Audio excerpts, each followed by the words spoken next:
संत रामपाल जी महाराज एक ऐसे महान संत जिन्होंने अपनी सतभक्ति, तत्व ज्ञान, करुणा और सेवा के बल पर समाज में नई मिसाल कायम की है। संत रामपाल जी महाराज की अगुवाई में उनके सभी सतलोक आश्रमों से समाज कल्याण के अद्भुत कार्यों ने समाज को सुनहरे भविष्य की एक नई उम्मीद दिखाई है। संत रामपाल जी महाराज से नाम दीक्षा लेने के बाद लाखों लोगों की लाइलाज बीमारियां जैसे कैंसर, एड्स आदि ठीक हुई। संत जी के ज्ञान से प्रेरित होकर उनके अनुयायियों ने लाखों यूनिट रक्तदान किया। संत जी ने लाखों बहन बेटियों का दहेज मुक्त विवाह करवाया।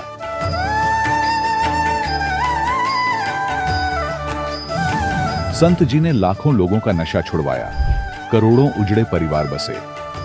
संत जी के आश्रमों में समागम के दौरान निःशुल्क नेत्र चिकित्सा, दंत चिकित्सा प्रदान की जाती है। संत रामपाल जी महाराज द्वारा समय समय पर पर्यावरण संरक्षण के उद्देश्य से बड़े स्तर पर वृक्षारोपण किया जाता है। संत जी ने जरूरतमंदों को तत्काल राहत पहुंचाने के लिए एम्बुलेंस सेवा शुरू की। संत जी अपने अनुयायियों को देहदान के लिए प्रेरित करते हैं, जिससे मानवता की सेवा और चिकित्सा क्षेत्र में सुधार हो सके। संत रामपाल जी महाराज के सभी आश्रमों में हर रोज निःशुल्क भंडारा आयोजित किया जाता है, जहां हर वर्ग, हर जाति और हर धर्म के लोग एक साथ बैठकर भोजन करते हैं।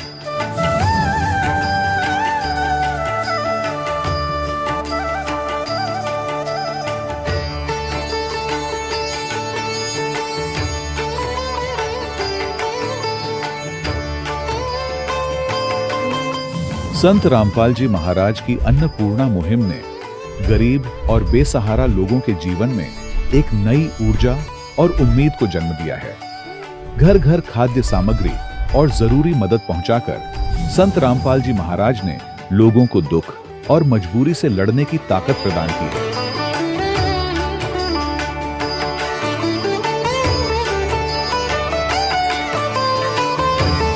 संत रामपाल जी महाराज द्वारा गरीब लोगों के लिए घर बनवाने का अद्भुत कार्य एक ऐसी मिसाल कायम कर रहा है जो सदियों सदियों संत जी की उदारता और दया भावना के तौर पर जाना जाएगा।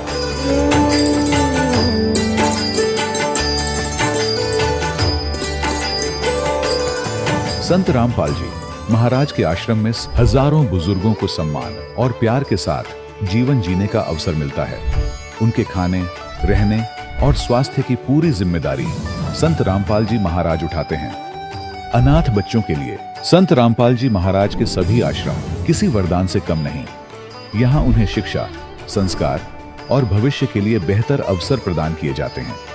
चाहे बाढ़ हो, भूकंप या महामारी, संत रामपाल जी महाराज और उनके अनुयायी हमेशा ही जरूरतमंदों के लिए सबसे आगे खड़े रहते हैं। कोविड महामारी के दौरान संत रामपाल जी महाराज के आश्रमों से करोड़ों लोगों के लिए भोजन, दवाइयां और जीवन रक्षक सामग्रियां उपलब्ध कराई गई। चाहे गरीब की मदद हो या किसी शोषित और पीड़ित वर्ग के हक और सम्मान की लड़ाई, संत रामपाल जी महाराज ने हमेशा ही उनकी दबी आवाज को सरकारों तक पहुंचाया है और उन्हें उचित न्याय दिलवाने में अहम भूमिका अदा की है। समाज में आध्यात्मिक और सामाजिक मूल्यों के प्रति जागरूकता लाने में संत रामपाल जी महाराज हर कदम पर मानवता के सच्चे सेवक साबित हुए हैं। संत रामपाल जी महाराज का जीवन हमें सिखाता है कि सच्ची सेवा वही है जो निस्वार्थ भाव से की जाए।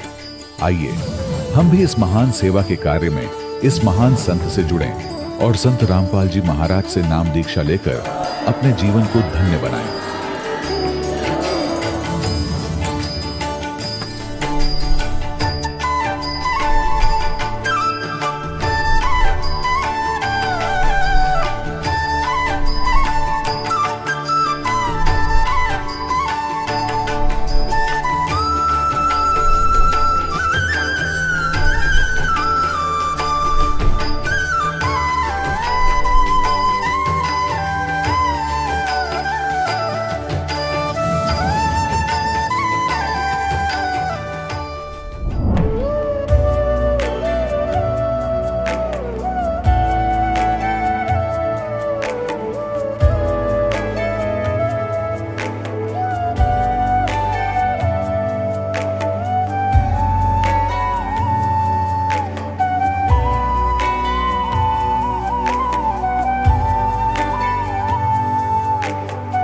प्रभु राम देव भगवान अल्लाह खुदा ईश आदि नाम एक ही शक्ति के हैं। वो कैसा है, कहां है, कैसे मिलता है, किसने देखा है? ये प्रश्नवाचक चिन्ह पूर्ण रूप से हटाने के लिए अवश्य सुनिए जगत गुरु तत्वदर्शी संत रामपाल जी महाराज के अमृत वचन, सर्व पवित्र धर्मों के पवित्र शास्त्रों के आधार पर। सत साहिब दर्शकों, हर व्यक्ति अपने जीवन में सुख और मानसिक शांति की कामना करता है।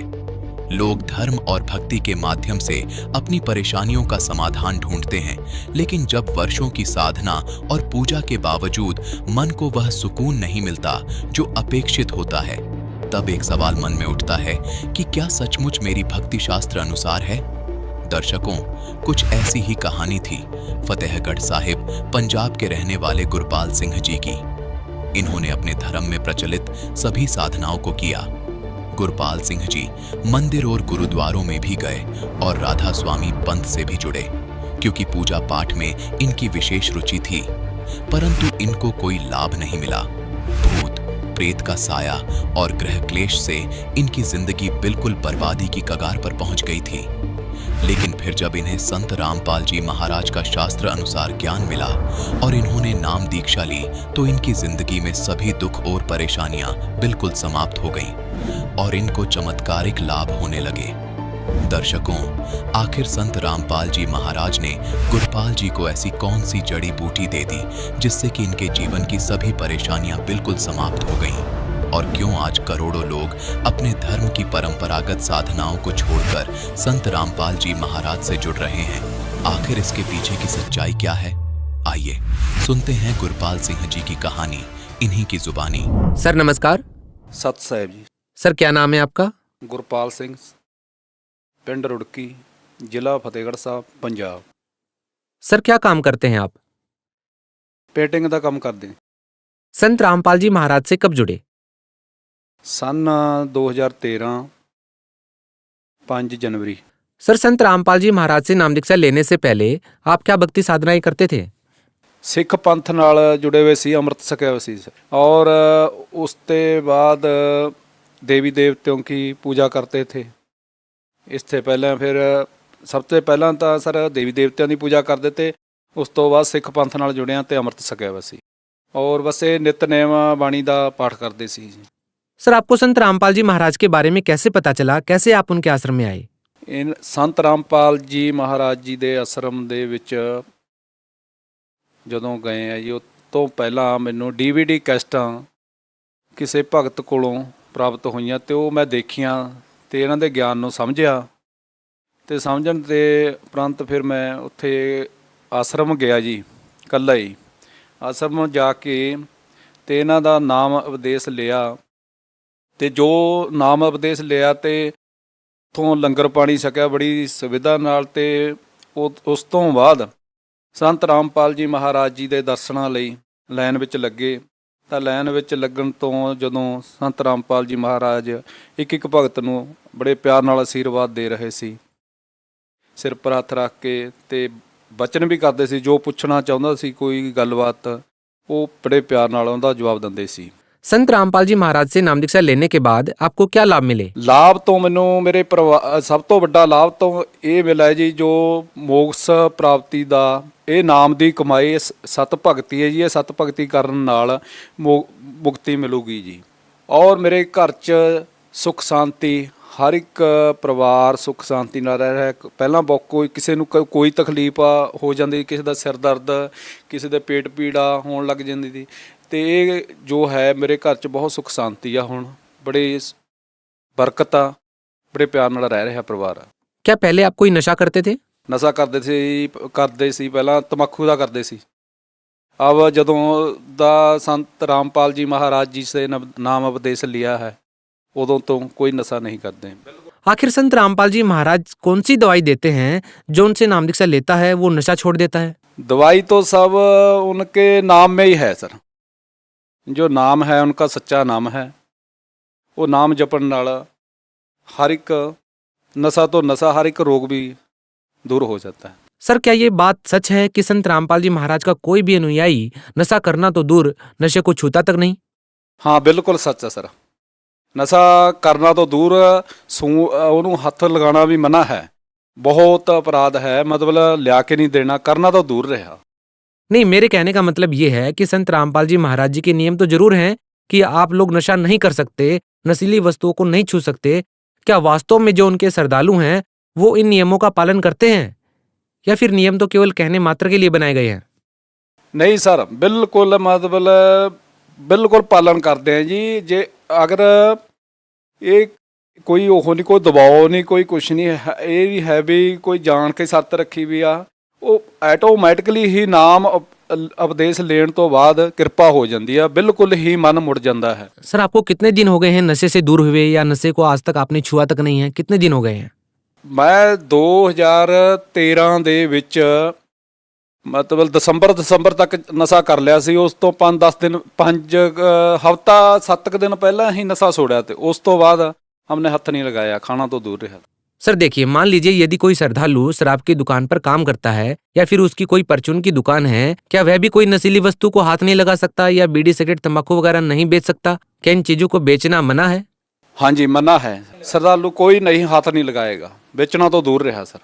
सर आपने पंजाब से जाकर के हरियाणा में संत रामपाल जी महाराज से नाम दीक्षा ली, आपने उनसे ही नाम दीक्षा क्यों ली? बहुत सारे संत हैं जिनके लाखों की तादाद में श्रद्धालु हैं, आपने संत रामपाल जी महाराज से ही नाम दीक्षा क्यों ली? सर नाम दीक्षा तो संत रामपाल जी महाराज पूर्ण परमेश्वर जी तो इस करके ਲਈ है, मैं सब पंथां ਵਿੱਚ ਘੁੰਮ ਕੇ ਵੇਖ ਲਿਆ ਹੈ। ਇਸ ਕਰਕੇ ਘੁੰਮਿਆ ਸੀ, ਮੈਨੂੰ ਤਕਲੀਫ ਸੀ। ਮੈਨੂੰ ਇੱਕ ਔਰਤ ਦਿਸਦੀ ਸੀ ਪ੍ਰੇਤ ਵਾਦਾ, ਉਹ ਮੇਰਾ ਬਹੁਤ ਨੁਕਸਾਨ ਕਰ ਚੁੱਕੀ ਸੀ। ਇਸ ਪੇਟਿੰਗ ਦੇ ਕੰਮ ਕਰਨ ਤੋਂ ਪਹਿਲਾਂ ਮੈਂ ਪੰਜਾਬ ਪੁਲਿਸ ਵਿੱਚ ਸੀ, ਨੌਕਰੀ ਛੁੱਟ ਗਈ ਮੇਰੀ, ਬਹੁਤ ਬਰਬਾਦੀ ਹੁੰਦੀ ਜਾਈ ਗਈ, ਘਰ ਦੀ ਸਥਿਤੀ ਬਹੁਤ ਖਰਾਬ ਹੋ ਗਈ, ਕਲੇਸ਼ ਘਰ ਵਿੱਚ ਬਹੁਤ ਹੋਣ ਲੱਗ ਗਿਆ। ਇਸ ਕਰਕੇ ਸਿੱਖ ਪੰਥ ਰਾਧਾ ਸੁਆਮੀ ਧੰਨ ਧੰਨ ਸਤਿਗੁਰੂ ਸਰਸਾ ਵਾਲੇ ਨਿਰੰਕਾਰੀ ਪੰਥ, ਇਨਮੇ ਸਭ ਕਿਤੇ ਮੈਂ ਜਾ ਕੇ ਆਪਣੀ ਤਕਲੀਫ ਦੂਰ ਕਰਨ ਲਈ, ਬਰਬਾਦੀ ਜੋ ਹੋ ਰਹੀ ਸੀ ਉਸ ਨੂੰ ਰੋਕਣ ਲਈ ਮੈਂ ਸਾਰੇ ਘੁੰਮ ਕੇ ਵੇਖ ਲਿਆ ਸਰ। ਤੇ ਇਸ ਕਰਕੇ ਮੈਨੂੰ ਸੰਤ ਰਾਮਪਾਲ ਜੀ ਮਹਾਰਾਜ ਜੀ ਦਾ DVD ਕੈਸਟਾਂ ਰਾਹੀਂ ਸਾਰਾ ਜੋ ਗਿਆਨ ਦਾ ਪਤਾ ਲੱਗਿਆ, ਸਤਸੰਗ ਸੁਣੇ ਇਹਨਾਂ ਦੇ, ਤੇ ਮੈਂ ਕਿਹਾ ਵੀ ਇੱਥੇ ਵੀ ਜਾ ਕੇ ਦੇਖਣਾ। ਤੇ ਸੰਤ ਰਾਮਪਾਲ ਜੀ ਮਹਾਰਾਜ ਜੀ ਦਾ ਮੈਂ ਦੇਖਣੇ ਹੀ ਗਿਆ ਸੀ, ਵੀ ਪਰਖਣ ਗਿਆ ਸੀ। ਨਾਮ ਉਪਦੇਸ਼ ਮੁਖਾ ਇਹਨਾਂ ਦੀ ਜੋ ਸ਼ਰਤਾਂ ਪੂਰੀਆਂ ਮੰਨ ਕੇ ਇਹਨਾਂ ਦਾ ਨਾਮ ਉਪਦੇਸ਼ ਲੈਣਾ ਜ਼ਰੂਰੀ ਹੈ, ਲੈ ਕੇ ਹੀ ਪਤਾ ਲੱਗੇਗਾ ਵੀ ਇਸ ਤੋਂ ਲਾਭ ਹੋਏਗਾ ਜਾਂ ਨਹੀਂ। ਤੇ ਨਾਮ ਲੈਣ ਤੋਂ ਉਪਰੰਤ ਮੈਨੂੰ ਇਹ ਸਾਰੇ ਜੋ ਮੈਨੂੰ ਪ੍ਰੇਤ ਬਾਧਾ ਸੀ ਇਹ ਮੇਰੀ ਸਭ ਦੂਰ ਹੋ ਗਈ, ਤੇ ਦਿਨ ਪਰ ਦਿਨ ਮੈਨੂੰ ਲਾਭ ਹੋਣਾ ਸ਼ੁਰੂ ਹੋ ਗਿਆ। ਲਾਭ ਮਤਲਬ ਮੇਰਾ ਇੰਨਾ ਹੋ ਗਿਆ, ਮੈਂ ਬੜੀ ਜ਼ਿੰਦਗੀ ਖੁਸ਼ੀ ਨਾਲ ਬਤੀਤ ਕਰ ਰਿਹਾ। ਹੁਣ ਮੇਰੇ ਪਰਿਵਾਰ 'ਚ ਹਰ ਸੁੱਖ ਸ਼ਾਂਤੀ ਆ, ਕੋਈ ਕਲੇਸ਼ ਨਹੀਂ, ਬੱਚੇ ਬੜੇ ਪਿਆਰ ਨਾਲ ਰਹਿ ਰਿਹਾ। ਸਭ ਤੋਂ ਵੱਡੀ ਗੱਲ ਇਹ ਆ ਵੀ ਮੇਰੇ ਮਾਲਕ ਨੇ, ਸੱਚੇ ਪਾਤਸ਼ਾਹ ਪੂਰਨ ਪਰਮੇਸ਼ਵਰ ਸੰਤ ਰਾਮਪਾਲ जी महाराज जी ने मेरे सब परिवार ते बच्चों ते कृपा करती। सर देखिए, आपने बड़ी ही आसानी से कह दिया कि आप हिंदुस्तान में बहुत सारे संतों के पास, आपने बहुत ही प्रसिद्ध जो धर्मगुरु हैं आज के दिन, जिनकी बहुत ही बड़ी तादाद में श्रद्धालु हैं, अनुयायी हैं, उनके पास भी जाकर के आपने देखा, लेकिन आपको कोई भी लाभ नहीं मिला। आप संत रामपाल जी महाराज की शरण में आते हैं और उनसे आपको लाभ मिल जाता है। सर उन लोगों के लिए चिंता की बात है जो कई वर्षों से अन्य धर्मगुरुओं के सानिध्य में रह करके भक्ति कर रहे हैं, तो वो लोग क्या करें? आपने तो उन लोगों के धर्म पर और उनकी भक्ति पर ही प्रश्न चिन्ह लगा दिया है। आपको कैसे लगता है कि संत रामपाल जी महाराज जो भक्ति विधि बता रहे हैं केवल वही भक्ति विधि सही है? आखिर आप ये किस आधार पर कह रहे हैं? वो इस आधार ते कह रहे हैं सर, वेद मिलाओ, ਬਾਈਬਲ ਮਿਲਾਓ, ਗੀਤਾ ਮਿਲਾਓ। ਜੋ ਗੀਤਾ ਨੂੰ ਮੰਨਦਾ ਗੀਤਾ ਨੂੰ ਪੜ੍ਹੇ। ਤੇ ਜਦੋਂ ਸੰਤ ਰਾਮਪਾਲ ਜੀ ਮਹਾਰਾਜ ਜੀ ਦਾ ਚੈਨਲ ਤੇ ਸਤਸੰਗ ਆਉਂਦਾ ਹੈ, ਉਦੋਂ ਉਂਗਲ ਲਾ ਕੇ ਇੱਕ ਇੱਕ ਸ਼ਬਦ ਸਮਝਾ ਰਹੇ ਹੁੰਦੇ ਨੇ ਸੰਤ ਰਾਮਪਾਲ ਜੀ ਮਹਾਰਾਜ। ਉਦੋਂ ਆਪਣੀ ਤੁਸੀਂ ਬਾਈਬਲ ਜਾਂ ਗੀਤਾ ਜਾਂ ਕੋਈ ਗ੍ਰੰਥ ਨੂੰ ਪੜ੍ਹਨ ਵਾਲਾ ਜਾਂ ਕੋਈ ਸਰਸੇ ਵਾਲਿਆਂ ਦੀਆਂ ਕਿਤਾਬਾਂ ਨੇ ਮਹਾਰਾਜ ਜੀ ਦੀਆਂ, ਉਹਨਾਂ ਨਾਲ ਮਿਲਾ ਕੇ ਦੇਖੋ। ਉਹਨਾਂ ਦਾ ਕਿਸੇ ਦਾ ਨਾਮ ਨਹੀਂ ਇਹਨਾਂ ਨਾਲ ਮਿਲਦਾ ਜੀ। ਇਹਨਾਂ ਦਾ ਨਾਮ ਜੋ ਕੋਈ ਆਪਣਾ ਰੱਬ ਪਾਉਣਾ ਚਾਹੁੰਦਾ ਹੈ ਜਾਂ ਮਾਰਗ ਦੇ ਸੱਚੇ ਮੁਕਤੀ ਦੇ ਮਾਰਗ 'ਤੇ ਮੁਕਤੀ ਚਾਹੁੰਦਾ ਹੈ ਕਰਾਉਣੀ ਆਪਣੀ ਸੱਚੇ ਦਿਲੋਂ, ਤਾਂ ਉਹ ਇਸ ਗ੍ਰੰਥਾਂ ਦੇ ਪਿੱਛੇ ਪਵੇ ਤੇ ਇਹਨਾਂ ਦੇ ਸਤਸੰਗ ਨੂੰ ਬੜੇ ਪਿਆਰ ਨਾਲ ਸੁਣੇ ਤੇ ਜਦੋਂ ਪਰ ਇਹਨਾਂ ਤੋਂ ਤੁਸੀਂ ਨਫ਼ਰਤ ਨਾ ਕਰੋ। ਮੈਂ ਇਹਨਾਂ ਨੂੰ ਕਹਿੰਦਾ ਰਾਧਾ ਸੁਆਮੀ ਪੰਥ ਵਾਲੇ ਆ, ਚਾਹੇ ਭਾਈ ਸਰਸਾ ਵਾਲੇ ਆ ਮਹਾਰਾਜ ਜੀ ਦੇ, ਚਾਹੇ ਨਿਰੰਕਾਰੀ ਆ, ਚਾਹੇ ਸਿੱਖ ਪੰਥ ਨਾਲ ਜੁੜੇ ਹੋਏ ਆ, ਪਰ ਨਫ਼ਰਤ ਨਾ ਕਰੋ। ਬੜੇ ਪਿਆਰ ਨਾਲ ਇਹਨਾਂ ਦੇ ਸਤਸੰਗ ਨੂੰ ਸੁਣੋ। ਇਹਨਾਂ ਦਾ ਜਿਹੜਾ ਮਤਲਬ ਨਾਮ ਆ, ਕੋਈ ਇਹ ਨਹੀਂ ਕਹਿ ਸਕਦਾ ਬਈ ਗ੍ਰੰਥ ਦੇ ਪ੍ਰੂਫ ਨਾਲ ਪ੍ਰੂਫ ਆ ਪੂਰਾ, ਹਰ ਇੱਕ ਗ੍ਰੰਥ ਦੇ ਨਾਲ ਇਹਨਾਂ ਦਾ ਨਾਮ ਜੋ ਕਹਿ ਰਹੇ ਨੇ ਮਿਲ ਰਿਹਾ ਹੈ, ਪਰ ਗ੍ਰੰਥਾਂ ਦੇ ਵਿੱਚ ਇਹ ਨਾਮ ਲਿਖਿਆ ਵਾ ਨਹੀਂ ਹੈਗਾ। ਜੇ ਤੁਸੀਂ ਕਹੋ ਵੀ ਲਿਖਿਆ ਵਾ ਇਹ ਗ੍ਰੰਥਾਂ ਦੇ ਵਿੱਚ, ਤੁਸੀਂ ਗ੍ਰੰਥਾਂ ਨੂੰ ਰੱਬ ਨਾ ਮੰਨ ਕੇ ਚੱਲੋ, ਪਰ ਜਿਹੜਾ ਨਾਮ ਆ ਉਹ ਗੁਰੂ ਇੱਕੋ ਹੁੰਦਾ ਪੂਰਾ ਸੰਸਾਰ ਤੇ। ਇਹ ਹੁਣ ਤੁਸੀਂ ਮੰਨ ਕੇ ਚੱਲੋ ਮੇਰੇ ਭੈਣ ਭਰਾਵੋ ਪਿਤਾਵੋ, PhD ਦੀ ਪੜ੍ਹਾਈ ਆ, PhD ਦੀ ਪੜ੍ਹਾਈ ਨੂੰ ਹਰ ਇੱਕ ਇਨਸਾਨ ਨਹੀਂ ਕਰ ਸਕਦਾ ਹੈਗਾ ਜੇ ਚਾਹੀਏ। ਇੱਕ ਨਾ ਮਤਲਬ ਸੰਤ ਆ ਜਿਹੜਾ ਇੱਕੋ ਹੁੰਦਾ ਸੰਸਾਰ ਤੇ ਪੂਰਾ। ਤੁਸੀਂ ਇਹਨਾਂ ਦੇ ਨਾਮ ਉਪਦੇਸ਼ ਨੂੰ ਸੁਣੋ, ਸਮਝੋ, ਆਪਣੇ ਫਿਰ ਕੋਈ ਬਾਈਬਲ ਪੜ੍ਹਨ ਵਾਲਾ ਜਾਂ ਗੀਤਾ ਪੜ੍ਹਨ ਵਾਲਾ ਜਾਂ ਵੇਦ ਪੜ੍ਹਨ ਵਾਲਾ ਉਹਦੇ ਨਾਲ ਮਿਲਾਓ। ਵਾਕਈ ਵੀ ਇੱਦਾਂ ਇਹਨਾਂ ਦੇ ਨਾਮ ਬਾਰੇ ਕਹਿ ਰਹੇ ਨੇ, ਜੋ ਸੰਤ ਰਾਮਪਾਲ ਜੀ ਮਹਾਰਾਜ ਕਹਿ ਰਹੇ ਨੇ ਉਹ ਇੱਦਾਂ ਹੀ ਕਹਿ ਰਹੇ ਨੇ, ਬਾਕੀ ਉਹਨਾਂ ਦੇ ਵਿੱਚ ਲਿਖਿਆ ਹੋਇਆ। अपने ग्रंथों ਨੂੰ ध्यान नाल पढ़ो ते समझो। सर, संत रामपाल जी महाराज के बारे में ये भी कहा जाता है कि वो अन्य धर्म गुरुओं पर टीका टिप्पणी करते हैं। संत रामपाल जी महाराज ऐसा क्यों करते हैं? नहीं सर, वो टिप्पणी किसी ते नहीं करते, वो सच बोल रहे हैं जी। जो वेद कह रहे हैं, गीता कह रही आ, कुरान कह रही आ, ਉਹਨਾਂ ਦੀ ਕੋਈ ਆਪਣੇ ਕੋਲ ਤੋਂ ਆਪਣੀ ਤਰਫੋਂ ਬੁੱਕ ਨਹੀਂ ਛਪਾਈ ਵੀ ਹੈਗੀ। ਤੁਸੀਂ ਆਪਣੇ ਆਪਣੇ ਘਰ 'ਚ ਲਿਆ ਕੇ ਰੱਖੋ, ਜਿਸ ਧਰਮ ਨੂੰ ਮੰਨਦੇ ਆ ਤੁਸੀਂ, ਹਰ ਇੱਕ ਧਰਮ ਦੀ ਬੁੱਕ ਛਪੀ ਵੀ ਆ। ਵੇਦ ਰੱਖੋ। ਅਗਰ ਕਹਿੰਦੇ ਨਹੀਂ ਕੋਈ ਮਤਲਬ ਕਿਸੇ ਚੀਜ਼ ਨੂੰ ਪਾਉਣਾ ਤਾਂ ਮਤਲਬ ਮਿਹਨਤ ਤਾਂ ਕੁਛ ਨਾ ਕੁਛ ਕਰਨੀ ਓ ਪਊਗੀ। ਉਂਝੇ ਨਹੀਂ ਉਹਨੂੰ ਮਤਲਬ ਟਿਕ ਦੇਣਾ ਵੀ ਇਹ ਗਲਤ ਨੇ, ਇਹ ਗਲਤ ਗੱਲ ਹੈ ਜੀ। ਮਤਲਬ ਇਹ ਬਿਲਕੁਲ ਸੱਚੀ ਗੱਲ ਸਮਝਾ ਰਹੇ ਨੇ ਸੰਤ। ਇਹਨਾਂ ਦੇ ਮਤਲਬ ਤੁਸੀਂ ਮਾਰਗ ਨੂੰ ਸਮਝੋ, ਮੇਰੀ ਤਾਂ ਇਹੀ ਬੇਨਤੀ ਆ। सर, संत रामपाल जी महाराज की वेशभूषा को देख करके ऐसा बिल्कुल नहीं लगता कि वो पूर्ण संत हैं। जैसा कि उनके बड़े बड़े बाल नहीं हैं, बड़ी बड़ी दाढ़ी नहीं है, गेरुआ कपड़े नहीं पहनते हैं, मालाएं नहीं रखते हैं, जटाएं नहीं रखते हैं। आम जनसाधारण में धारणा बनी हुई है कि साधु संत तो वो होता है जो गेरुए कपड़े पहनता है, लंबी जटाएं रखता है। तो संत रामपाल जी महाराज को समझना लोगों के लिए थोड़ा मुश्किल होता है। सर, क्या कहना चाहेंगे इस बारे में आप? ਇਹ ਸਰ ਦੇਖੋ ਸਰ, ਮੇਰੀ ਇੱਕ ਛੋਟੀ ਜਿਹੀ ਇਹੀ ਬੇਨਤੀ ਆ। ਕਿਸੇ ਨੂੰ ਕੋਈ ਤਕਲੀਫ ਹੁੰਦੀ ਆ ਸੰਸਾਰ ਦੇ ਵਿੱਚ, ਬਹੁਤ ਤਰ੍ਹਾਂ ਦੀਆਂ ਤਕਲੀਫਾਂ ਨੇ। ਉਦੋਂ ਕੋਈ ਕਿਸੇ ਦਾ ਮਤਲਬ ਉਹ ਕਿਸੇ ਸੰਤ ਦੇ ਇਹ ਨਹੀਂ ਲਿਖਿਆ ਵਾ ਹੁੰਦਾ ਬਈ ਇਹ ਜਟਾਂ ਵਾਲਾ ਹੀ ਪੂਰਨ ਸੰਤ ਆ, ਜਾਂ ਫਿਰ ਇਹ ਵੱਡੀਆਂ ਵੱਡੀਆਂ ਦੇ ਜਟਾਂ ਹੁਣ ਉਹ ਸੰਤ ਆ, ਜਾਂ ਉਹਦੇ ਭਗਵੇਂ ਕੱਪੜੇ ਪਾਏ ਹੋਏ ਨੇ। ਇਹ ਬਿਲਕੁਲ ਉਹ ਆ। ਜਦੋਂ ਆਪਾਂ ਜਨਮ ਲੈਂਦੇ ਆ ਆਪਣੇ ਕੋਈ ਜਟ ਨਹੀਂ ਹੁੰਦੀ, ਕੋਈ ਦਾੜੀ ਨਹੀਂ ਹੁੰਦੀ ਹੈਗੀ, ਕੋਈ ਮਤਲਬ ਮੁੱਛ ਨਹੀਂ ਰੱਖੀ ਵੀ ਹੁੰਦੀ ਹੈਗੀ। ਇਹ ਤਾਂ ਇੱਥੇ ਆ ਕੇ ਆਪਾਂ ਨੂੰ ਇਹ ਸਾਰਾ ਉਹ ਫਿਰ ਅੱਗੇ ਅੱਗੇ ਉਹ ਪ੍ਰਾਪਤ ਹੁੰਦਾ ਹੈ ਜੀ। ਇਹ ਬਾਣਾ ਜਿਹੜਾ, ਇਹ ਗੱਲਾਂ ਦੇ ਪਿੱਛੇ ਨਹੀਂ ਆਪਾਂ ਨੇ ਮੁੱਖ ਰੱਖ ਕੇ ਚੱਲਣਾ ਹੈਗਾ। ਸਰ, ਸੰਤੋਂ ਕੀ ਬਾਣੀ ਹੈ, ਕੰਠੀ ਮਾਲਾ ਸੁਮਰਨੀ ਪਹਿਨੇ ਸੇ ਕਿਆ ਹੋਏ, ਉੱਪਰ ਡੁੰਡਾ ਸਾਧਕਾ ਅੰਤਰ ਰੱਖੇ ਕੋਈ। ਇਹ ਬਾਣੀ ਆ ਸਰ ਵੀ ਦਿਖਾਵੇ ਨਾਲ ਨਹੀਂ ਇਹ ਹੁੰਦੇ ਹੈਗੇ ਕੰਮ ਜੋ ਹੈਗਾ। ਸੰਤ ਮਤਲਬ ਸੰਤ ਦਾ ਤਾਂ ਅੰਦਰ ਦੇਖਿਆ ਜਾਂਦਾ ਹੁੰਦਾ, ਬਾਹਰੋਂ ਨਹੀਂ ਦੇਖਿਆ ਜਾਂਦਾ ਹੁੰਦਾ। बहुत सारे श्रद्धालु हैं जो संत रामपाल जी महाराज से नाम दीक्षा लेने की इच्छा रखते हैं। सर, वो श्रद्धालु संत रामपाल जी महाराज से कैसे जुड़ सकते हैं? ਹਾਂਜੀ ਸਰ, ਇਹ ਬਹੁਤ ਵਧੀਆ ਗੱਲ ਪੁੱਛੀ ਆ ਸਰ। ਚੈਨਲ ਤੇ ਸੰਤ ਰਾਮਪਾਲ ਜੀ ਮਹਾਰਾਜ ਜੀ ਦਾ ਸਤਸੰਗ ਆਉਂਦਾ ਹੈ ਜੀ। ਉਸ ਦੇ ਨੀਚੇ ਪੀਲੀ ਪੱਟੀ ਆਉਂਦੀ ਹੈ ਜੀ, ਉਹਦੇ ਉੱਪਰ ਕੰਟੈਕਟ ਨੰਬਰ ਲਿਖੇ ਹੋਏ ਹੁੰਦੇ ਆ ਸਰ। ਉਹ ਕੰਟੈਕਟ ਨੰਬਰ 'ਤੇ ਜੋ ਕੋਈ ਨਾਮ ਉਪਦੇਸ਼ ਜਾਂ ਸੰਤ ਬਾਰੇ ਕੋਈ ਵੀ ਜਾਣਕਾਰੀ ਲੈਣਾ ਚਾਹੁੰਦਾ ਹੈ ਸੰਤਾਂ ਬਾਰੇ, ਤਾਂ ਉਹ ਕੰਟੈਕਟ ਨੰਬਰ 'ਤੇ ਫੋਨ ਕਰਨ ਜੀ। ਉਹ ਫੋਨ ਕਰਨ 'ਤੇ ਉਹਨਾਂ ਦਾ ਜੋ ਨੇੜੇ ਬਲੋਕ ਜਾਂ ਕੋਈ ਵੀ ਉਹਨਾਂ ਨੂੰ ਨਜ਼ਦੀਕ ਪੈਂਦਾ ਹੋਊਗਾ ਐਡਰੈਸ, ਉਹ ਉਹਨਾਂ ਨੂੰ ਦਿੱਤਾ ਜਾਊਗਾ ਜੀ। ਉੱਥੋਂ ਉਹ ਨਾਮ ਸ਼ਬਦ ਗੁਰੂ ਮਹਾਰਾਜ ਜੀ ਸੰਤ ਰਾਮਪਾਲ ਜੀ ਮਹਾਰਾਜ ਜੀ ਦਾ ਪ੍ਰਾਪਤ ਕਰ ਸਕਦੇ ਨੇ। बहुत बहुत धन्यवाद। सत साहिब जी। दर्शकों, अभी आपने सुने संत रामपाल जी महाराज से दीक्षा प्राप्त करके सुखी हुए भक्त के अनुभव। अब देखिए जगत गुरु तत्वदर्शी संत रामपाल जी महाराज के मंगल प्रवचन। उससे डाउन स्ट्रीम में जिधर जल जा रहा था बहता हुआ दरिया का, उससे लगभग 200-300 फुट पर वो स्नान करने लगा दरिया में बढ़कर घाट से बाहर, और उनकी लंगोट टूट गया। उनका लंगोट जो एक बांध रखा था, कोपीन बोलते, एक लंगोट ही बांधते पर्दे पर, उसको कोपीन कहते हैं। ओनली 6-7 इंच चौड़ी वो एक पट्टी सी होती है और कमर के ऊपर जैसे बेल्ट बांधते हैं ऐसे एक धागा बांध लेते हैं, वो डोर के उसको आगे पीछे लपेट लेते हैं, दैट्स ऑल।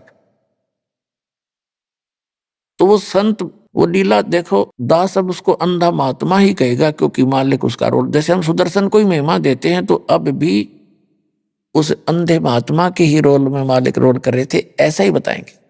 तो अंधा महात्मा स्नान कर रहा था और उसकी लंगोट टूट गया। पहले तो किनारे पर थोड़ा सा खड़ा था, नहा रहा था, फिर उसने देखा लड़कियां आ रही थी, सुबह का समय था, लड़कियां चलती हैं तो बोलती बतलाती कोई कोई चर्चा करती हैं, सैकड़ों की संख्या में, तो दूर तक आवाज जा रही थी। महात्मा जी ने सोचा कि आप तो गलत आ गया, मैं तो यहाँ कोई लेडीज घाट दिखे। ऐसी लीला करते हुए वो अंधा महात्मा गहरे पानी में चला गया कि मैं अकेले एक लंगोट में हूं और बच्चे आगे हैं, लेडीज हैं, और मुझे शर्म आवेगी बच्चों के सामने। वो इतने पानी में चला गया और वहां अपना स्नान कर रहा है। कुछ देर में क्या हुआ, कैसे मलते मलते उसकी वह लंगोट टूट गया, वह कोपिन भी जल में प्रवाह होगी चली गई। अब वो निवस्त्र हो गया। अब द्रौपदी जब किनारे पर पहुंचे, देखा आसपास एक साधु स्नान कर रहा है, और जो पुण्यात्मा होती है उनको भगत दिख जा या कोई साधु रूप में दिख जाओ भी भगत ही होता है, भगवान का प्यारा जो मालिक को याद कर रहा होता है, तो उसके लिए उसकी एक विशेष तरफ बनती है। तो द्रौपदी ने सोचा महात्मा है और भगवान की चर्चा करेंगे इससे, जब ये स्नान करके बाहर आ जाएगा तब तक हम भी स्नान कर लेती हैं। उन्होंने ऐसा सोचकर वो स्नान करने लगी। घंटा आध घंटा उन लड़कियों को लगा, नहाकर कपड़े बदल कर वो खड़ी हुई, देखा महात्मा चला तो नहीं गया। तो उसने क्या देखा कि वो महात्मा ना स्नान कर रहा है और इन दोनों बाजुओं से नीचे तक पानी में गंगा में खड़ा और हाथ ऐसे मार रहा है जैसे कोई चीज ढूंढ रहा हो। तो द्रौपदी को गॉड गिवन कुछ कॉमन सेंस अच्छी थी, वह समझ गई कि महात्मा का बाहर तो कोई वस्त्र दिखाई देता नहीं, और हो ना हो इनका कोपिन बह गई हो। फिर कुछ दिव्य दृष्टि थी द्रौपदी के पास, उसने देखा कि सचमुच महात्मा तो नंगे हैं और ये बाहर आएंगे भी नहीं, और चलो हम ना बात करेंगे तो सारा दिन इसमें रहेगा, रात्रि में निकलेगा, यो इतना इज्जत वाला व्यक्ति है। तो लड़की ने सोचा महात्मा दुखी होगा, तो उसी समय उसने अपनी साड़ी से, एक राजा की लड़की, विचार करना पुण्यात्माओं कितनी कीमती साड़ी पहन रही होगी। हम अपने बच्चों को, चाहे मजदूर हैं हम, अपने बच्चों को अच्छे अच्छे कपड़े पहनाते, अपनी औकात से भी अच्छे। तो राजा की लड़की की कितनी कीमती साड़ी होगी, और उसके साथ कितनी नौकरानियां भी थी। अब परमात्मा कहते हैं लोभ करे तो ऐसा करे, बैराग नाम है त्याग का 5-25वां। जैसे अब हम लोभ करते हैं, लालच करते हैं, बेईमाना करते हैं, माया जोड़न का दूसरों को धोखा देके, और फिर लोभ करे बेईमाना करे कि मैं सेवा करूं, मैं दान घड़ा करूं, दूसरे से भी ज्यादा सेवा करूं, वो बेईमान ना करे। जैसे द्रौपदी ये भी कह सकती थी अपनी बांदी को, नौकरानियों को, कि इनको कपड़ा डाल दे, वो साड़ी की साड़ी डाल देती। उसको मालूम था नौकरानियों को एक साड़ी रानी के कहने से, राजा की लड़की के कहने से दूंगी तो मुझे 10 देगी जाते ही, लेकिन उसने वो भी चांस उनको नहीं दिया। द्रौपदी ने स्वयं अपनी साड़ी का एक बिल्हात, एक गट बोल रहे हैं ना पंजाबी में, हिंदी में बिल्हाट देसी भाषा, यानी 9 इंच के लगभग साड़ी पाड़ी अपनी और उस पानी में बहा दी। अब महात्मा का हाथ लग जाएगी, हाथ ऐसे मार ही रहे थे वो पानी में, तो क्या देखा वो नहीं लगी, हाथ साइड से निकल गई। उसने फिर दूसरी टुकड़ा पाड़ा, फिर छोड़ दी, वो भी साइड से निकल गई। 7-8 यानी ये देखो दो टुकड़ों में कितनी 1.5 फुट साड़ी गई लगभग, और 7-8 ऐसे फाड़ फाड़ के पानी में बहा, तो थोड़ी ही टुकड़ा बचा एक साड़ी में। तब उसने सोचा कि ये तो बात नहीं बनेगी। एक लंबी लकड़ी लाई उठा कर जंगल से, लंबी, और उसके कोपीन लपेट दी, कोपीन आकार की साड़ी का कपड़ा लपेट के, और धीरे धीरे जाकर जहां महात्मा हाथ मार रहा था उसके निकट कर दी। तो उस महात्मा के हाथ लगी।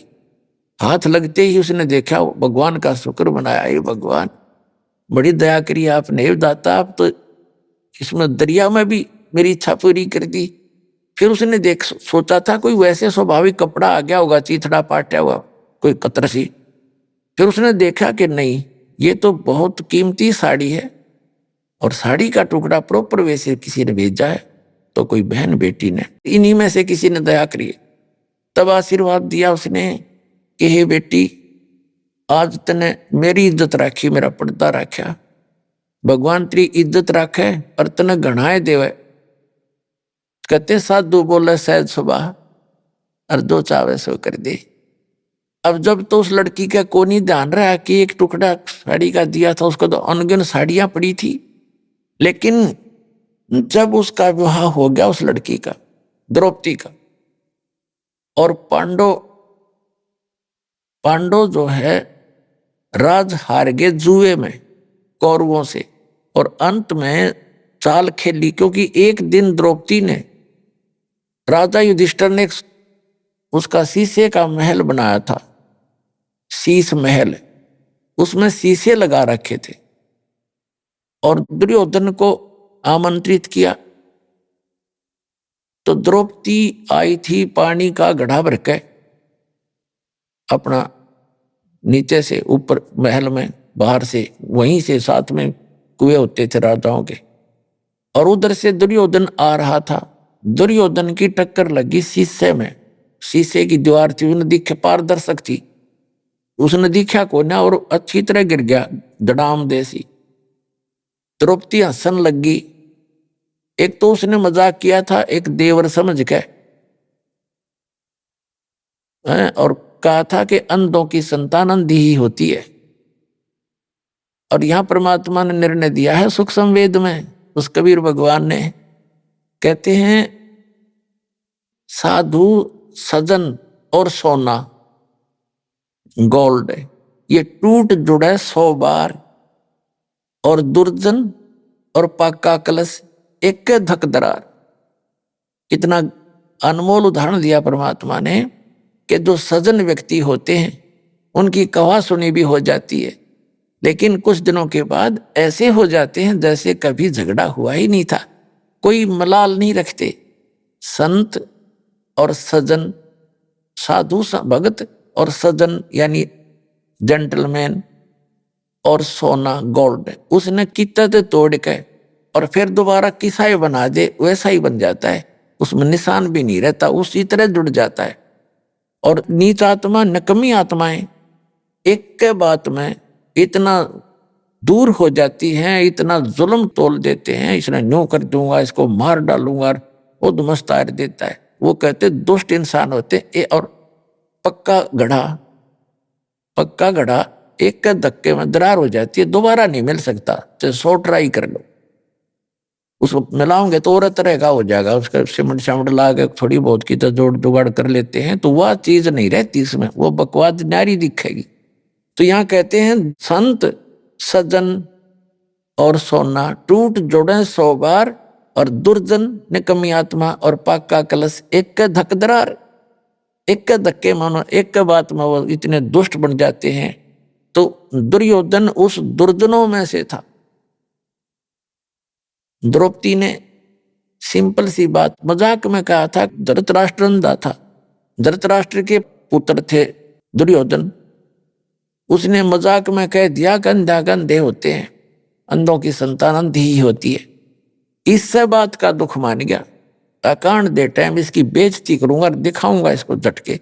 उस दृष्टिकोण से, उस अपनी दुष्टता के आधार से युधिष्ठिर से कहा कि तू द्रौपदी को दांव पर लगा दे, हो सकता तेरा सारा राज ही आ जाए। द्रौपदी देखो इन लोगों की, इनके इतिहास पढ़ा करते हम, ये पढ़ने की चीज है। अपनी पत्नी को दाव पर लगा दिया और हम इन तो शिक्षा ग्रहण करना चाहते हैं। युधिष्ठिर ने अपनी पत्नी यानी द्रौपदी को दाव पर लगा दिया, हार गया। अब वहीं भरी सभा में पांचों पांडव बैठे हैं और भीष्म पितामह, द्रोणाचार्य और कर्ण, ये तीन ऐसे महापुरुष थे, इनके मुकाबले में वहां कोई इतना योद्धा नहीं था तीनों के। और भीष्म पितामह तो उनका जो दादा था और द्रोणाचार्य उनके गुरु और कर्ण भी योद्धा। वहां बैठे विदुर बैठा, दुर्योधन का चाचा, पांडवों का दो चाचा था, और पांचों पांडव बैठे। एक बांदी ने जाकर बताया द्रौपदी को कि द्रौपदी आज तेरी इज्जत उतारेगा दुर्योधन, तुझे नग्न करेगा भरी सभा में, और तेरे को राजा युधिष्ठिर ने जुए में हरा दिया, वो हार गए, तेरे को दाव में लगा दिया था। तो द्रौपदी ने पूछा कि सभा में कौन कौन बैठे हैं? कि भीष्म पितामह, द्रोणाचार्य, कर्ण, चाचा विदुर और साथ में तेरे पांचों पति विराजमान हैं, और 101 वो भाई बैठे, दुर्योधन और भी बैठे। तो द्रौपदी कहने लगी इतनी सभा में ऐसी गलती होती है? वहां इतने आदमी बैठे हों तो कैसे ऐसी बकवास कैसे कर देगा दुर्योधन? नकम्मी क्या बात करी। इतने में दुर्योधन ने भेजा दुशासन अपना भाई खिला पकड़ के उसको, द्रौपदी को ला पकड़ के जाके उसको द्रौपदी से कहा कि चल आज दिखाएंगे तेरे को हम अंधों की संतान अंधी हैं या आंखों वाली। पकड़ के बाल और घसीट के लाया द्रौपदी को, रोती चिल्लाती रही, वहां लाके खड़ा कर दिया। दुर्योधन ने कहा दुशासन हम तो अंधों की संतान हैं, अंधे हैं, हमें कुछ दिखाई देता नहीं, इसको निवस्त्र कर दे, इसकी साड़ी उतार दे। अब ज्यों ही दुशासन उसके साड़ी उतारने के लिए आगे बढ़ा तो उसने पहले तो देखा अपने पांचों पतियों की ओर। उसने ये सोचा था कि ये देख लेंगे क्या, अब इनको धमका देंगे, लेकिन उन्होंने नीची गर्दन कर ली क्योंकि वो हार चुके थे, वो भी बंध गए थे वचन से। फिर उसने देखा भीष्म पितामह, द्रोणाचार्य की ओर, उन्होंने भी कोई उत्तर नहीं दिया, नीची गर्दन कर ली, क्योंकि वो भी उस गंदे अन्न को खाकर, युधिष्ठिर के अन्न को खाकर उनकी आत्मा मलिन हो गई थी। तब उस समय जब वो साड़ी उतार रहा था और परमात्मा बढ़ा रहा था, उस समय क्या हुआ कि एक था वहां भगत बीज, विदुर खड़ा हुआ। विदुर ने खड़ा होकर कहा कि रे दुर्योधन, तुम किसकी इज्जत उतार रहे हो भले व्यक्ति? तुम चाचे ताऊ और तुम्हारी बहू, दुनिया तुम्हें थूकेगी, धिक्कारेगी तुम्हें। तुम क्या कर रहे हो? कुछ तो अकल ते काम ले ए भले पुरुष। कहते हैं सूक्ष्म वेद में आदरणीय गरीबदास साहिब जी ने बताया है कि विदुर कहे ये बंधु थारा और एक के कुल एक के परिवार। विदुर के मुख पर लगा थपेड़ा कि तू तो है पांडवों का चेहरा, तू तो है बांदी का जाया। और भीष्म, कर्ण और द्रोण मुस्काया। अब देखो कितना निर्णायक ज्ञान दिया है सूक्ष्म वेद के अंदर, जो गॉड गिवन है, कंप्लीट, पूर्ण परमात्मा का दिया हुआ, complete God given, complete spiritual knowledge. इसमें गरीबदास साहिब जी ने बताया है कि सूक्ष्म वेद में प्रमाण दिया है कि एक व्यक्ति था उस सभा में, उस पंचायत में, जो पंचायती होना चाहिए। पंचायती अगर कहीं पंचायत में गया है और सत्य की बात कहे, न्याय की बात कहे, कोई नाराज रहे चाहे राजी रहे, उसकी बात को नहीं मानता है तो पंचायत छोड़कर चला जाना चाहिए, वहां रहने में भी दोषी हो जाता है। तो विदुर ने जब न्याय की बात की, एक था वहां पंचायती, उसने खड़ा होकर कहा, विदुर कहे ये बंधु तुम्हारा भाई बंध है और एक के कुल तुम्हारा एक ही परिवार है। विदुर के मुख पर लगा थपेड़ा, दुशासन ने थप्पड़ मारा अपने चाचा के, और तू तो है इन पांडवों का चमचा, तो इनका इनने की तरफ बोलता हमेशा ही। कहते हैं तू तो है बांदी का जाया, क्योंकि विदुर की उत्पत्ति एक बांदी से हुई थी। तो उस बात पर जब दुशासन ने ये कहा कि तू तो है बांदी का जाया, भीष्म, द्रोण और कर्ण मुस्काया। वो तीनों योद्धा भीष्म पितामह, द्रोणाचार्य और कर्ण कहते हैं दांतरे काटे, दांतरे हंसे, जबकि उनको खड़ा होके कहना चाहिए था निकम्मे, खबरदार जतन तेरा अपने चाचा का हाथ लगा दिया, तेरे जैसा दुष्ट नहीं, निकम्मी आत्मा, और सभा छोड़ देनी चाहिए थी। कहते वो हंसे इस बात पर जब उन्होंने न्यों कहा तू तो बंदी से उत्पन्न है ना, तेरी तो ऐसी ही गुलामों वाली ही वृत्ति है और तो इनका चमचा है। इस बात पर वो तीनों हंसे, जबकि गुरु पद पे बैठा व्यक्ति हंस रहा इस बात पर। धिक्कार, अरे इन इतिहासों को पढ़ा करते हमारी श्यामा कल्याण चाहते थे और समाज सुधार चाहते थे।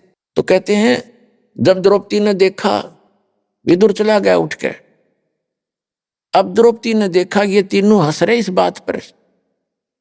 अपनात्माओं जो दास ने कथा सुनाई थी गज और गरा की, हाथी और मगरमच्छ की, जब तक उन्होंने अपने अंगे का प्रयोग किया वह दुखी रहे, और जब उन्होंने मालिक याद किया तो फैसला हो गया उनका। तो हम जब तक अपनी बकवादों में अपना अंगा प्रयोग करेंगे मालिक दूर रहे से, और जब हम उस मालिक को याद करेंगे, यहां संसारिक साथी तरह कोई आपका कोई साथ नहीं देगा। आप देख लेना, हमने तो खूब आजमा रखा है। जब हम मालिक की शरण में आते हैं तो उसी को पुकारें। जब द्रौपदी ने जब सारे उसके देख लिया कि कोई भी संसारिक सहयोग तुझे नहीं मिल रहा है, तब मालिक याद आया। अब देखो आपत्ति में सब पुकारे हैं, सब ने पहले माँ बाप ने याद करें, फिर हे भगवान बचाइए, लेकिन उनकी पुकार नहीं सुनी जाती क्योंकि उनके पूर्व जन्म का कोई संस्कार नहीं होता। अब वो एक बिलात, एक 9 इंच का दिया हुआ कोपीन का कपड़ा सुपात्र को, कुपात्र को दिया हुआ दान भी विफल होता है। तो सुपात्र को दिया हुआ वो नेसेसिटी थी उसकी, जैसे मेरे साथ दुआन रहे हैं और कपड़े मांगते हैं और सामने बेच कर दारू पी ले, ऐसे दुष्टों को दिया हुआ तो यूजलेस है वो। तो ऐसे स्थान पर दिया हुआ टुकड़ा अब कहाँ काम आया। जैसे द्रौपदी ने वहां से पुकारा, उसकी आत्मा की पुकार गई ऊपर धर्मराज के दरबार में। ऑटोमेटिक सिस्टम है यहाँ का।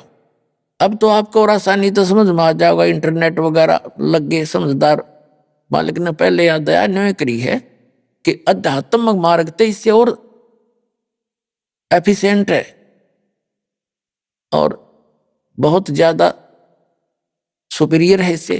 तो यहां से पुकार गई ऊपर, एकदम वहां घंटी बजती है जबरदस्त। जब जिसी पर आपत्ति आती है ऑटोमेटिकली उस आत्मा का अकाउंट खुल जाता है और धर्मराज का उस पर ध्यान जाता है कि इस लड़की पर ये आपत्ति आई इस आत्मा पर, तो वो ये देखता है इसका कोई ऐसा संस्कार है जिससे मैं इसकी मदद करवा सकता हूं। तो उसने क्या देखा कि ये एक अंधे महात्मा को कपड़ा दिया लड़की ने, और उसका फिर बेनिफिट देखा उसी में कंप्यूटर में, उसमें देखा इसमें तो कितना ही दिया जा सकता है। तो वहां से रिफ्लेक्ट होकर वो उसकी पुकार कहाँ आती है, जैसे श्री कृष्ण रूप में उनके गुरुजी थे द्रौपदी के, श्री कृष्ण जी। श्री कृष्ण जी तो द्वारका में अपनी पत्नी रुक्मणी के साथ वहां शतरंज खेल रहे हैं, और वहां से वो रिफ्लेक्टेड आई पुकार शक्ति एकदम। श्री कृष्ण जी पासे डालना चाहा, जैसे शतरंज खेलते हैं ना, पासे होते हैं इनके, और उसमें बोलते हैं पासे डाल के, कोई पौ 12, कोई कच्चे 11, पक्के 12, पक्के 18 ऐसे। तो जो ही श्री कृष्ण जी ने पासे डाले, एकदम हाथ उसका ऐसे होगा आशीर्वाद की तरह, ऐसे अकड़ गया और कहा अनंत। अब वो कृष्ण जी नहीं बोल रहा था उसमें, वो तो वहां से रिमोट से परमात्मा ने उसे अनंत को वहां से, जैसे आजकल ये प्रोग्राम रिले होते हैं इंटरनेट माध्यम से, इलेक्ट्रॉनिक मीडिया बन गया है। एक यहाँ छतरी आ जाती है एक गाड़ी पर लगी हुई, और यहाँ से टेलीकास्ट वहां करते और वहां से घूम कर यहीं फिर देख लेते हम। तो ऐसे वहां से ऑटोमेटिकली श्री कृष्ण में आई वो पावर, एकदम उसका हाथ ऐसे हो गया अनंत। तो रुक्मणी ने हाथ पकड़ा कि इन पासा खेलते समय, शतरंज खेलते समय अनंत का क्या मतलब है, हार गया ना। कहते हैं रुक्मणी कर पकड़ा मुस्काई, आसन लागी, अनंत कहा वो को समझाई। यो अनंत जो आपने बोला इसका क्या मतलब है बता। तब श्री कृष्ण कहता है कि दुशासन ने द्रौपदी पकड़ी। अब श्री कृष्ण ने ना पता तो वो पावर कोई और बुला रही थी उसको अपने रिमोट से। दुशासन ने द्रौपदी पकड़ी और मेरी भगत सकल में सिखरी, यानी सबसे टॉप मोस्ट है हमारे जो भक्ति करता है। मेरी भगत सकल में सिखरी, जय हमारी भक्ति हमारा भगत पे छोड़ी होई, तो हमारा नाम न ले वह कोई। जब हमारा भगत हार गया, उसकी हीनता होगी, तो भगवान का नाम लेने वाला कोई रहेगा नहीं। कृष्ण जी तो वहां लग गया खेलन, पासे इतना कुछ कह सुन के न्यो प्रमाणित करने के लिए मैंने यहां से कुछ और शक्ति ने किया। और कहते हैं तंदे ही से पासा डारी, श्री कृष्ण जी तो वहां शरीर से खेल रहे हैं पासे, और पहुंचे सुख समरूप मुरारी। वो सब का धारण पोषण करने वाला। अब इन सब सदग्रंथों से मेल करके आपके समझ में आवेगी कि यो खेल हो कहां से रहा है। जगत का पेखना पेख्या, धनी का नाम ना लेखा। जो सब कुछ करा उसका तो नाम निशान नहीं। कोई के कृष्ण ने कर दिया, कोई नू के कृष्ण फलाने ने कर दिया। इन कृष्ण और पापड़ा ना हुआ। जब दुर्वासा ने श्राप दे दिया था, 56 करोड़ यादव कटका मर गए, और श्री कृष्ण के पोते पोत्र पड़पोते सारे मर गए उसकी आंखों के सामने, और स्वयं तीर से मारा गया। तब ना करा श्री कृष्ण जी ने, तो हमारी बुद्धि काम में ना कर थी, क्योंकि हमने इनकम्प्लीट नॉलेज सुना हुआ था। अब जैसे जगत का पेखना पेख्या, धनी का नाम ना लेखा, हमने एक दूसरे का सिर कर रखे, उसने न्यू कर दिया, उसने उसे कर दिया। जो करने वाला उसका कितना नामो निशान नहीं। अब दास बताएगा ये कौन कर रहा है सारा के। तंदे ही से पासा डारी और पहुंचे सुख समरूप मुरारी। श्री कृष्ण तो खेल रहे वहां पर, और भगवान पहुंचे श्री कृष्ण रूप बना के, उसी गुरु का रूप बना करके। वो परमात्मा ही उस पूर्व जन्म की साधना से भी वही लाभ देता है, और वर्तमान की सत साधक को भी वही परमात्मा उसी गुरु के रूप में आकर लाभ देता है। अब यहां आपके थोड़ी सी बात समझ में आनी चाहिए कि जैसे कुछ भक्त हैं जो राधा स्वामी पंथ में गए या दूसरे पंथों में, या वैसे कोई अपने मनमुखी भक्ति करते हैं, कोई गुरु जैसा वैसा उन्हें बना रखे, तो उनको भी लाभ होते हैं, लेकिन देता वही भगवान है। उनके पूर्व जन्म के आगे चार्जर नहीं है उनका, तो 2-4 लाभ उनको हुए हैं, वो पूर्व जन्म के भी उसी परमात्मा ने उनके गुरु के रूप में दिए। काल तो ये चाहता है कि भक्तिहीन हो जाए, जैसे पूरा चीन हो गया, और परमात्मा ये चाहते हैं कि इस बिचली पीढ़ी के इस प्राइम टाइम में तो सबको पार करने का और पूरे कंप्लीट स्पिरिचुअल नॉलेज देने का, संपूर्ण आत्म ज्ञान बताने का और सारे सतमंत्र देने का यूं समय है। परमात्मा चाहते हैं कि कलयुग के इस समय तक इनमें आस्था बनी रहे, चाहिए किसी ने पूजे जा, और लाभ होना है उनको उनके पूर्व ही पुण्य से। तो इसीलिए उन्हीं के गुरु के रूप में आकर परमात्मा उनको राहत देते हैं उनके पूर्व जन्म के किए हुए पुण्यों से। वो चाहते हैं कि भक्ति बनी रहे। अब ये सारा अध्यात्म ज्ञान उन्होंने इसीलिए दिया है कि ये बात उनका भी समझ में आओगे जो वहां फंस रहे हैं, उन्हें छोड़ कर भाग आएंगे यहाँ पर। इसी का नाम कंप्लीट स्पिरिचुअल नॉलेज है, संपूर्ण अध्यात्म ज्ञान इसी को कहते हैं।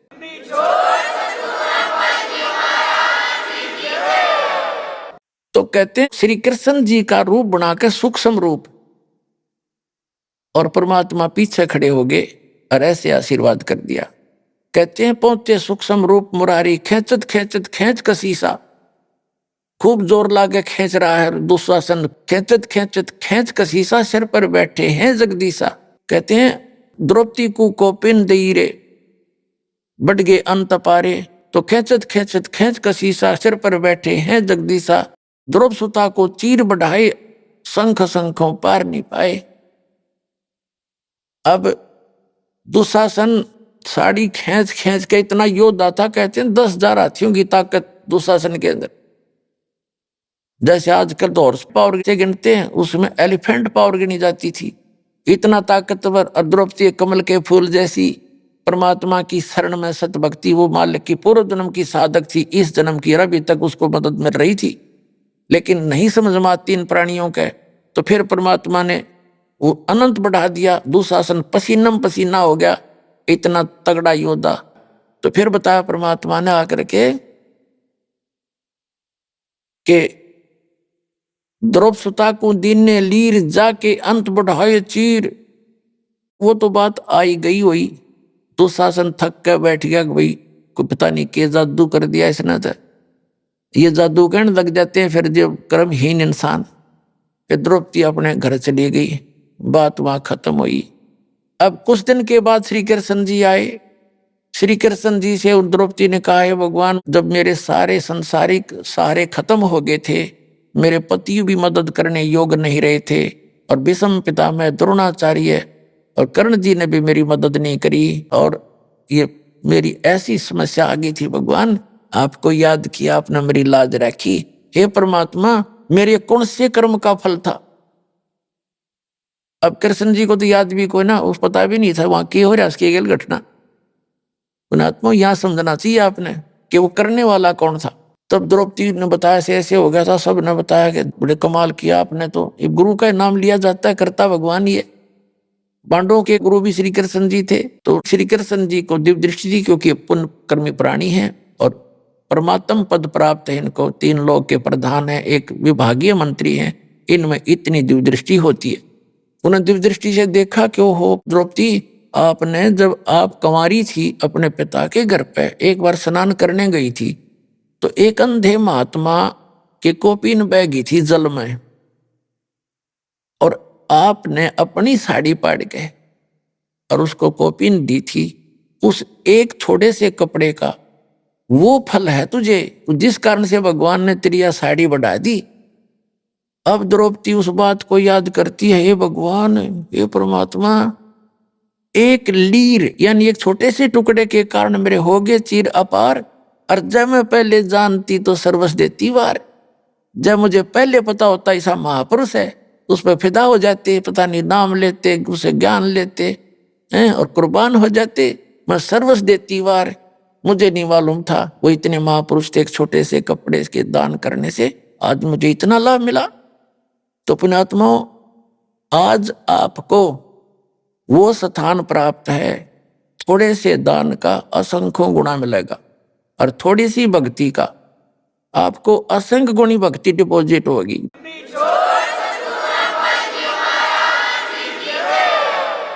जैसे आपको जो प्रथम मंत्र दिया जाता है, इनकी बहुत कीमत है।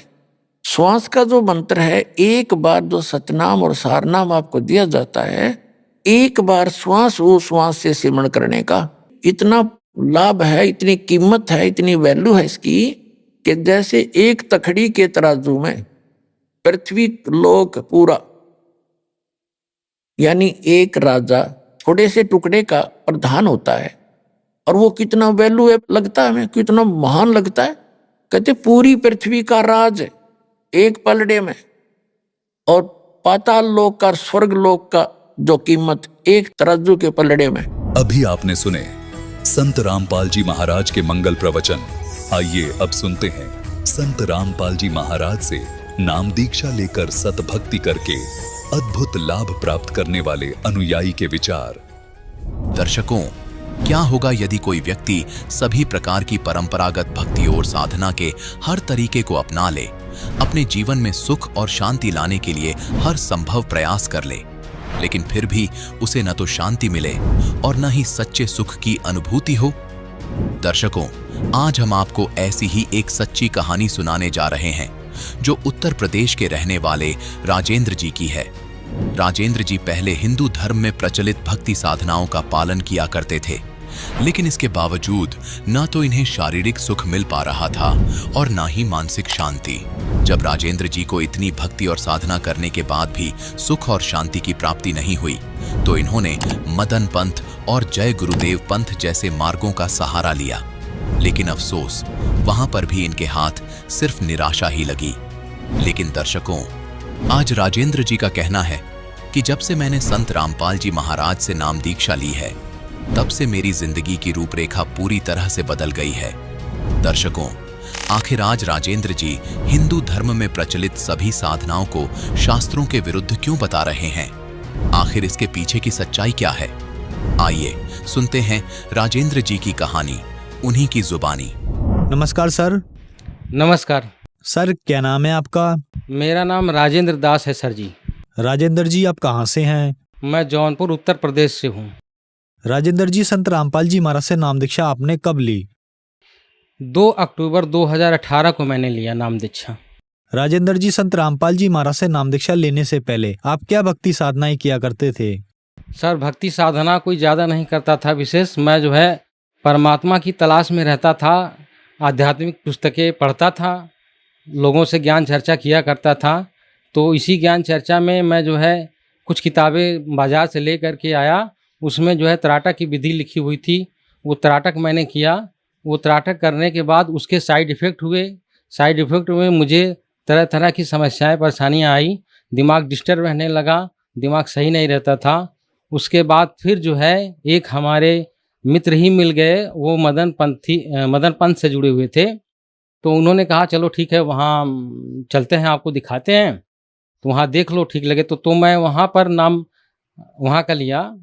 मदन पंथ से जुड़े रहे, लगभग 2.5-3 साल तक मैं जुड़ा रहा। इन 2.5-3 सालों में काफ़ी मैंने जो है उनके बताए विधि से करता रहा। उसमें जो है ऐसे सिद्धांत थे उनके कि जो हमको कबीर साहब के सिद्धांत से मेल नहीं खाता था, क्योंकि वो कहते थे तो कबीर साहब का ही ज्ञान है सब, लेकिन वो परमात्मा को साकार निराकार से परे बताया करते थे। यानी परमात्मा ना तो साकार है ना निराकार है। वे यहीं पर ऊपर सर पर 10वां द्वार बताते थे, यहाँ पर ध्यान करो, फिर यहाँ से आप बाहर हो जाओगे, परमात्मा को प्राप्त कर जाओगे। तो ये चीज़ें मैं करता भी था, क्योंकि मुझे ज्ञान तो था नहीं। तो वहाँ पर मैंने जब पूरा अनुभव हो गया कि भाई यहाँ कुछ नहीं मिलेगा मुझे, तो फिर मैं छोड़ दिया उसको। तो एक दिन हमारे दूसरे मित्र थे जो जय गुरुदेव पंथ से जुड़े हुए थे, तो वो मित्र जो है मुझे कहे कि जय गुरुदेव पंथ वहाँ चलो और आपको जो है वहाँ से नाम दिलवा देता हूँ। तो फिर वहाँ गया, वहाँ मैंने नाम ले लिया। जो 5 नाम था, निरंजन, ओंग, रारंग, सोहंग, सतनाम, ये 5 नाम वहाँ से मैंने लेकर के जपा। और वो मथुरा के तुलसीदास जी जो जय गुरुदेव के नाम से प्रसिद्ध थे, वहाँ से मैंने नाम लिया। तो उसके बाद फिर जो है वो नाम जप रहा था, मैंने वही उन्हीं को सुप्रीम मान रहा था। मैंने उनको सबसे ऊपर गुरु समझ रखा था। तो भक्ति चल रही थी ऐसे ही। मैंने वो 12 साल तक भक्ति किया। राजेंद्र जी, आपने बताया कि आप मदनपंथी पंथ में जुड़े हुए थे और उसके बाद आप जय गुरुदेव पंथ में जुड़े, तो फिर संत रामपाल जी महाराज की शरण में आने का क्या कारण बना? कारण ये बना कि इन पंथों से जुड़ने के बाद जो इनका ज्ञान था, जो भक्ति थी, उससे मैं संतुष्ट नहीं था। कारण क्या था कि एक दिन मैं यूट्यूब पर सदगुरु रामपाल जी महाराज का सत्संग देख रहा था। तो उसमें वो जो है जय गुरुदेव पंथ के बारे में बता रहे थे। तो वो 5 नाम काल के हैं और ये जो है जो भक्ति करता है वो काल के लोक में जाएगा, संत रामपाल जी महाराज के सत्संगों के द्वारा। तो मैं समझ गया कि मेरी भक्ति ये गलत है और उन्होंने प्रमाण सहित दिखाया था। तो उसमें जो है फिर जुड़े रहने का कोई औचित्य नहीं था, क्योंकि मैं मोक्ष चाहता था और मुझे सच्चे गुरु की तलाश थी। तो इसलिए जो है मैंने संत रामपाल जी महाराज के अन्य सत्संगों को भी देखा। तो वो सारे सत्संग जब देखते देखते मुझे पता चला कि हमारे शास्त्रों में, वेद में, गीता में, कुरान में कुछ और बातें लिखी हुई हैं जो इन सब गुरुओं ने गलत बता रखा है, गलत साधना बता रखा है। तो इसलिए मैं समझ गया कि गुरु जी यानी संत रामपाल जी महाराज जी का ज्ञान सही है और मुझे इनकी शरण लेनी चाहिए। तो मैंने इनसे नाम दीक्षा ले लिया। राजेंद्र जी, संत रामपाल जी महाराज की शरण में आने के बाद आपको क्या लाभ मिले? सर जी, मुझे संत रामपाल जी महाराज से नाम दीक्षा लेने के बाद हमें अपरंपार मानसिक सुकून हुआ। और जो लाभ हुए, एक लाभ ये है कि मेरे किडनी में 5 पथरी थी। वो 5 पथरी मुझे बहुत तकलीफ देती थी। पेशे से मैं स्वयं डॉक्टर हूँ और मैंने सारी की सारी दवाइयाँ ले कर के देख लिया। करीब 2 साल तक लगभग दवा लेता रहा, कोई लाभ नहीं हुआ था। अन्य हमारे मित्र डॉक्टर थे, उनसे भी मैंने संपर्क किया, उनसे भी राय लेकर के दवाइयाँ लिया। अंत में मैं जो है कि एक हमारे जौनपुर के ही एमएस हैं, उन केपी यादव, उनसे भी मैंने ये दवा सलाह लिया। तो उन्होंने कहा कि ऑपरेशन होगा और कोई विकल्प नहीं है। तो इसी बीच मैंने नाम दीक्षा लिया। तो जब मैंने भक्ति करना शुरू कर दिया, तो भक्ति के बाद, नाम लेने के बाद, संत रामपाल जी महाराज से जब मैंने भक्ति नाम ले लिया, तो उसके बाद फिर जो है हमारे किडनी में जो दर्द था वो समाप्त हो गया। आज तक कोई दर्द नहीं हुआ, समस्या हमारी सॉल्व हो गई। डॉक्टर ने रिपोर्ट देकर कहा था कि ऑपरेशन होगा, लेकिन बिना ऑपरेशन के हमारा तकलीफ का समाधान हो गया। दूसरा लाभ ये हुआ कि करीब 25-30 साल से लगातार सर में दर्द होता रहता था, कभी कभी बहुत ज़्यादा बढ़ जाता था। तो वो एक तरह से माइग्रेन था। तो उस माइग्रेन से मैं मुक्ति पाया और बिना दवा के मैं सही हूँ। उसके बाद फिर एक और हमारे साथ योग बनता था कि अक्सर एक्सीडेंट हो जाया करता था। कहीं जाते वक्त जो है अधिकतर थोड़ा सा बच जाता था, तो फिर या फिर लड़ भी जाता था। एक बार मेरा हाथ भी टूट गया था। तो ये योग बार बार बनता था, सैकड़ों बार बना हुआ है। और अब लेने के नाम दीक्षा लेने के बाद अब फिर ये योग नहीं बनता है। ये बहुत विशेष लाभ हैं। एक बार एक कोई व्यक्ति था जो हमारे पर फर्जी मुकदमा कर दिया था। वो एससी वर्ग थे, उन्होंने मेरे पास मुकदमा कर दिया था ज़मीन को लेकर के, गलत मुकदमा था। वो मैंने संत रामपाल जी महाराज से प्रार्थना लगाया, मन ही मन दंडवत प्रणाम करके कहा कि हमें इस फर्जी मुकदमे से मुक्ति दिला दो। तो परमात्मा हमारे संत रामपाल जी महाराज ने ऐसी कृपा की कि वो उसको ही सब गांव वाले समझाने लगे कि मुकदमा तुमने गलत किया है, उनके ऊपर से हटा लो। तो वो व्यक्ति जो है मुकदमा फिर वो ख़त्म कर दिया। आज फिर वो मुकदमा नहीं चल रहा है मेरे ऊपर। तो ये भी लाभ हमारे साथ हुए। राजेंद्र जी, आप एक डॉक्टर हैं और संत रामपाल जी महाराज के अनुयायी बताते हैं कि संत रामपाल जी महाराज की शरण में आने के बाद उनकी बड़ी से बड़ी बीमारी ठीक हो जाती है। तो जहां मेडिकल साइंस फेल हो जाता है, डॉक्टर उनको मना कर देते हैं और संत रामपाल जी महाराज की शरण में आने के बाद वह बीमारी ठीक हो जाती है। ऐसा कैसे संभव हो पा रहा है? क्योंकि परमात्मा कबीर साहब की बताई हुई ज्ञान को संत रामपाल जी महाराज बताते हैं। वो परमात्मा के ज्ञान को बता कर के उनके अनुसार उनकी बताई भक्ति विधि को बताते हैं। और उस भक्ति विधि से जो भी भक्ति करेगा उसको लाभ होगा। कैंसर क्या किसी भी तरह की समस्या का समाधान हो जाएगा। इस वजह से साइंस जहाँ खत्म हो जाती है वहाँ इन भक्ति से लाभ होने लगता है। राजेंद्र जी, संत रामपाल जी महाराज से नाम दीक्षा कैसे ली जा सकती है? संत रामपाल जी महाराज से नाम दीक्षा लेने के लिए आप उनके किसी शिष्य से आप कांटेक्ट कर सकते हैं। वो आपको बता देंगे। जगह जगह नाम दान सेंटर खुले हैं, वहाँ वो पहुँचा भी देंगे, वहाँ से ले सकते हैं। दूसरा ये, आप जो है जब उनके सत्संग चलते हैं अन्य चैनलों पर, तो आप एक नीचे चलती हुई पट्टी दिखाई देगी जिसमें नंबर कुछ आपको दिखाई देंगे। उस नंबर को नोट करके आप फ़ोन लगाएं, वहाँ से आपको बता दिया जाएगा आपके नज़दीक के नाम दान सेंटर, वहाँ जाकर आप नाम दीक्षा ले सकते हैं। धन्यवाद सर। धन्यवाद।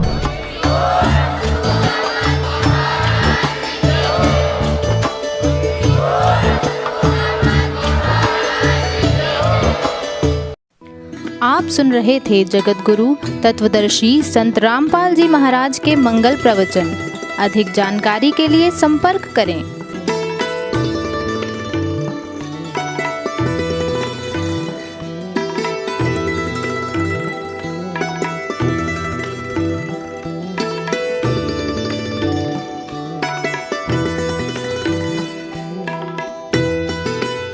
जगत गुरु तत्व तत्वदर्शी संत रामपाल जी महाराज जी के पावन सानिध्य में भक्ति की अलख जगाने तथा श्रद्धालुओं को सत्य भक्ति मार्ग का रास्ता दिखाने हेतु कनाडा के लोकप्रिय channel the TV NRI channel पर जगत गुरु तत्वदर्शी संत रामपाल जी महाराज जी के मंगल प्रवचनों का प्रसारण प्रतिदिन सुबह 7:30 बजे से 8:30 बजे तक तथा रात्रि 7:30 बजे से 8:30 बजे तक किया जा रहा है। इस सत्य भक्ति मार्ग को अपनाने के लिए अधिक से अधिक सत्संग प्रसारण देखें। इस सत्संग प्रवचन का सीधा प्रसारण संत रामपाल जी महाराज लाइव सत्संग YouTube चैनल और जगत गुरु संत रामपाल जी महाराज Facebook पेज पर भी देख सकते हैं।